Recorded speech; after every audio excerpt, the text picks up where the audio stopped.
This ritual still works, and they've been hiding it in plain sight. They told you the sacred is somewhere far, buried in temples, cloaked in cryptic languages, locked away in ancient scrolls. But what if it was right here, in your bathroom, in your daily routine, in the water that runs from your faucet, in the salt you sprinkle on your food?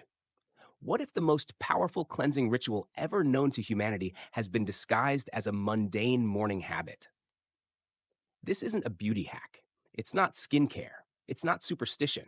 It's a forgotten ritual, a daily practice that traces back thousands of years to Hermetic alchemists, ancient Egyptian priests, Gnostic sages, and mystics who understood that the body is not just flesh, but a temple, a mirror, an energetic gateway.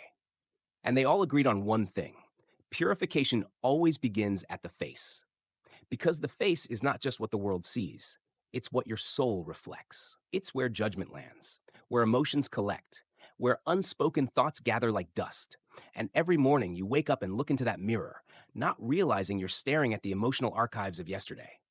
But what if you could wipe it clean? What if the act of washing your face was actually a sacred reset, an energetic recalibration, a signal to the universe? I am ready to start again. In this video, we'll uncover the hidden mystical wisdom behind washing your face with water and salt. You'll learn why it was used in temples, in initiation rites, in esoteric cleansing rituals across cultures and continents. We'll show you how this act can rewire your energy, clear psychic residue, and even shift the way others perceive you. Because this isn't just a morning routine, it's a doorway, and it only opens when you enter it with presence. So don't skip this video. Your body may already remember what your mind has forgotten, and by the end of this, your mirror might never look the same again. Water and salt, the hidden language of the ancients. Long before modern science could measure vibration or speak of energy fields, the ancients were already working with them through ritual, intention, and elements. They didn't need microscopes or equations. They had symbols, cycles, elements, and they had water and salt. To truly understand why washing your face with water and salt is so powerful, you must step back in time, not to the invention of hygiene, but to the age of sacred rites. In ancient Egypt, no priest would step into a temple without first cleansing their face with salt-infused water drawn from sacred wells. The act wasn't about cleanliness, it was about alignment. They believed the face was the gateway, not just to communication, but to transmission. The eyes were not just passive receivers of light, but projectors of soul frequency. The mouth wasn't just for speaking, but for invoking. And the skin? A membrane between worlds. Hermetic teachings, passed down through figures like Thoth and Hermes Trismegistus, held purification as the first step before accessing divine knowledge. Before a scribe could transcribe sacred texts or an initiate could speak sacred names, they had to pass through the gateway of energetic cleansing. And water and salt were the keys. Why? Because water is the element of flow. It carries memory. It responds to intention. Dr. Masaru Emoto's modern experiments, showing how human emotion shapes the crystalline structure of water, are only rediscovering what was known in ancient mystery schools. Salt, on the other hand, was revered as the crystallized essence of the earth, a symbol of preservation, protection, and clarity. In Kabbalistic tradition, it's known to absorb energetic impurity. In Vedic rituals, it represents the element of earth purifying the realm of water. And together, they balance polarity, fluid and structure, feminine and masculine, motion and form. Across traditions, from the Hebrew mikveh to the Roman lavatio, from Japanese Shinto water rituals to Native American sweat lodges, cleansing the face was more than physical. It was a ritual of resetting identity. And the reason this knowledge faded, it wasn't lost by accident. Over centuries, as the material world began to eclipse the spiritual one, rituals became routines, and meanings were stripped from movements. The sacred act of facial purification became skincare, convenience, habit. The soul was no longer invited to participate, but the knowledge was never truly lost. It lived on in esoteric orders, in whispered family traditions, in dreams and visions. And now, if you're watching this, it's knocking on your door again. The mirror, they say, never lies. But what if the mirror has been clouded by centuries of forgetfulness? What if every drop of salt water you place on your skin is a signal, not just to cleanse, but to remember? That's the mystery we're about to unlock. Are you ready to see the face not as flesh, but as a portal? Then let's step into the heart of it. Your face is a portal, the forgotten interface of energy. What if your face isn't just how others see you, but how the universe reads you? Modern life teaches us to treat the face as a surface, something to cover, perfect, and present. But in ancient teachings, the face is a living interface, constantly receiving, translating, and projecting energy.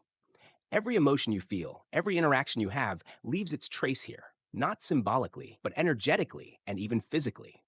Let's begin with what few talk about: the face as an energetic sponge.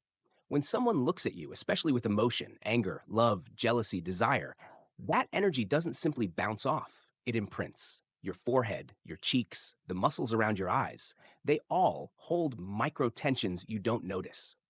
But your energy field does. These microtensions are stored memories, tiny echoes of other people's intentions, reactions, and unresolved energies. The ancients knew this. In Hermetic traditions, the face was seen as the first mirror, the reflection not only of what you are, but what you've absorbed. And that's why the ritual of washing wasn't about removing dirt. It was about wiping away energetic dust. Think about how you feel after a long, emotionally draining conversation. The tightness in your jaw, the subtle tension between your eyebrows. That isn't just psychological, it's energetic debris, and it collects, slowly shaping not only your facial expression, but your emotional baseline. Over time, you don't just look tired, you feel it, you become it. Now enter water and salt, not as substances, but as sacred carriers. Water is not inert, it's alive. Structurally, it changes with emotion, intention, vibration. And your face, being a receptor of countless energetic frequencies, responds directly to it. When you apply charged water, especially water infused with your breath, your focus, your will, you're essentially broadcasting a new frequency. You're clearing old codes. Salt intensifies this. It binds with energetic impurities, subtle distortions in your field, and draws them out. It's crystalline, geometric, earth aligned. And that's not poetic, it's literal. Salt aligns chaotic energy. It restructures dissonance into coherence. But here's the missing piece most rituals don't talk about: intention. The ancients believed the energy that flows through your fingertips during the act of washing is what activates the transformation. That's why this is never just about cleansing, it's about reclaiming authorship over your frequency. So when you bring salt water to your face with awareness, you're not doing skincare. You're rewriting the energetic script your face is transmitting to the world. Your face holds your story, but stories can be rewritten. Each line, each wrinkle, each subtle shift in tone or expression can be either the echo of your past or the resonance of your conscious present. That choice is yours. And perhaps the greatest forgotten truth is this: your energy speaks louder than your words, and your face is its first language. The alchemy of the face, breaking the mirror of illusion.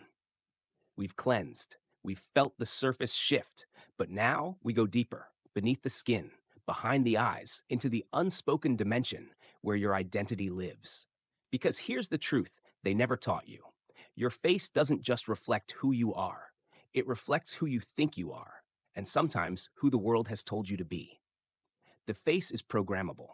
That's why it's the perfect trap. Since childhood, every glance of disapproval, every forced smile, every swallowed truth, these experiences begin to carve themselves into your facial memory. Subtle muscle patterns become default expressions. Micro movements get encoded into your nervous system. Eventually, you're not just expressing emotions, you're hosting them, like ghosts trapped in the walls of a forgotten house. This is how the illusion forms, not in thought, but in flesh. The ancients saw this happening long before psychology gave it names. They called it masking, not metaphorically, but energetically. A false face begins to take root, a mask that protects, that pleases, that hides, and over time, that mask becomes your identity. You look in the mirror and say, "This is me," but something feels off. The eyes are yours, but the gaze is unfamiliar. Enter ritual, not just as a practice, but as a system interrupt. Water and salt are alchemical, not just cleansing and grounding, but revealing. When used with intention, they expose the false layers you've unknowingly accumulated. They soften the hardened patterns. They loosen the grip of outdated expressions. And they do this not through magic, but resonance. Here's why. Your facial muscles hold emotional frequency. Think about it. Why do your eyes brighten when you're aligned, or dull when you're off path? Why does a forced smile feel heavy while a genuine one lifts your whole field? Because energy doesn't lie, and neither does your face. In Taoist energy medicine, the face is known as the compass of the spirit. Each zone corresponds to internal organs, energetic blocks, and even karmic imprints. A line isn't just a wrinkle, it's a message. Puffiness isn't just cosmetic, it's energetic stagnation. Dullness isn't age, it's disconnection. Modern science is catching up. Facial EMG, electromyography, studies show how emotional suppression creates physical tension in the face. And this tension, over time, rewires your emotional response loops. Meaning, the longer you wear a mask, the harder it is to take off. So, what happens when you do the saltwater ritual daily? You don't just cleanse, you repattern. You interrupt the default. You begin to create space between who you've been and who you actually are. You start noticing new micro expressions, a softness where there was tightness, a presence where there was performance. And slowly, the mirror shifts. You begin to recognize your true face, the one before the world told you how to smile, how to behave, how to present.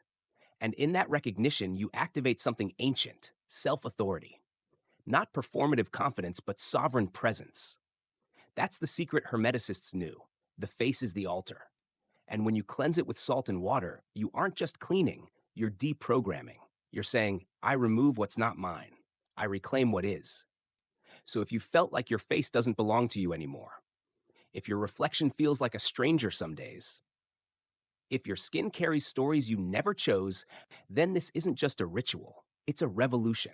And the gate to that revolution opens with intention, water, salt, and your touch. The daily ritual that resets your frequency. Now that you understand the ancient wisdom and energetic truth behind this practice, it's time to bring it to life, not as a routine, but as a sacred recalibration. This is not a beauty habit. This is a vibrational reset, a moment each morning when you stop letting the world define your energy and begin defining it for yourself. Here's how to do it. First, set the space. The ancients never began any ritual in chaos. You don't need incense or an altar, but you do need presence. Choose a quiet moment in the morning. No phone, no rush, just you, the mirror, and your intention. Use a non-metal bowl. Ceramic or glass is ideal. Why? Because energy resonates differently depending on the material. Plastic and metal can distort frequency. You're building a field of clarity, so start clean. Fill the bowl with lukewarm water. Not cold, not hot. This temperature aligns with your body's natural vibration, creating comfort, balance, and receptivity. Next, add natural salt, Himalayan pink, sea salt, or fleur de sel. Avoid refined white salt. It's been stripped of its structure and energy. Use a tablespoon per ritual. Stir it slowly, clockwise. This isn't to dissolve the salt, it's to charge the water with intention. Then, pause. Hold your hands over the bowl. Close your eyes. Say a phrase out loud or in your mind. I cleanse what does not belong. I return to my true vibration. Feel it. Believe it. That sentence is your activation code.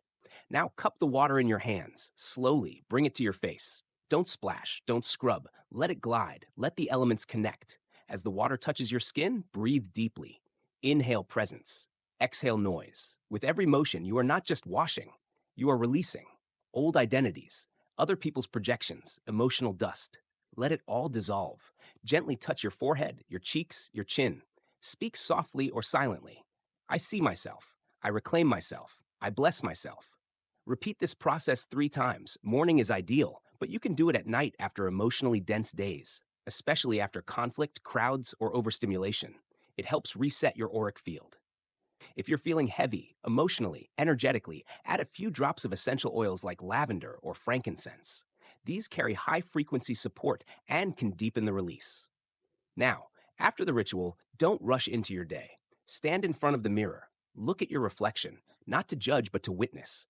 You're not just seeing your skin, you're seeing your field, your energetic body, cleansed and renewed. Over the first few days, the changes might feel subtle, a lightness, a calm, a feeling of being more you. But stay consistent. By day 4 or 5, many people report clearer dreams, less mental fog, more aligned interactions, a shift in how others respond to you, an unexpected emotional release through tears, laughter, or quiet understanding. That's not coincidence. That's vibrational coherence, your inner world finally matching your outer one. This ritual works best when practiced daily for at least 7 days straight. After that, you'll know when your system needs it again. Your body will ask for it, just like breath or water. You can evolve the practice over time. Try this. After cleansing, speak an affirmation into the mirror. My face reflects my soul, or I am the guardian of my energy. Choose what feels alive in you. Place a symbolic object next to your bowl, a crystal, a feather, a key. Let it represent the intention you carry for that day. Or write your own ritual sentence. Something personal, something ancestral, something powerful. The point is this: don't let it become mechanical. Even the most ancient ritual loses its power without presence. Remember, this is not skincare. This is soul care, an energetic alignment that rewires your field to magnetize truth, peace, and purpose. Every time you do this, you're reminding your entire system: I am not the mask, I am the presence beneath it. And that simple act, it changes everything. The mirror has always been a portal. So much of modern life teaches us to seek transformation through complexity, through achievements, through status, through systems outside of ourselves. But the ancients knew the opposite was true. The greatest changes begin in silence, with water, with salt, with presence. This ritual, so simple, so overlooked, holds within it the seed of a revolution. Not the kind that reshapes nations, but the kind that reclaims souls. Because when you return to your own face with intention, something ancient activates. You're no longer simply a participant in life, you become a conscious architect of your energy. And now you understand: the sacred isn't reserved for temples or spiritual retreats. The sacred is you, in your morning breath, in the droplets of salt water on your skin, in the moment your reflection shifts, not because your features changed, but because your frequency did. You've now seen what was once hidden. You've remembered what your soul already knew. And the question is no longer, does this work? The question is, are you ready to live like it does? Because once you begin treating your daily actions as rituals, your bowl as an altar, your face as a gateway, your breath as a prayer, then every part of your life starts to reflect that same sacredness. The way people speak to you changes. The energy you carry becomes magnetic. And the burdens you once held begin to dissolve, not because they disappeared, but because you no longer carry them unconsciously. This practice, repeated with presence, becomes your signature in the unseen world. A declaration that you are awake, a signal to the universe that you are no longer sleepwalking through your days, but arriving fully. So if you've made it this far, let this be more than just a video. Let this be a turning point, a moment when you chose to see your body as a temple again, to honor the sacredness of your being, one drop of water at a time. And if this resonated deeply with you, don't keep it to yourself. Share this video with someone you love. Leave a comment below. My face is my temple. I cleanse it with sacred intention. And most of all, return to this ritual every morning, every night. Not because you need to, but because your soul remembers what it feels like to be free. Thank you for being here, for remembering, and for walking this path with intention. I'll see you in the next transmission. Until then, stay sacred, stay powerful, stay present.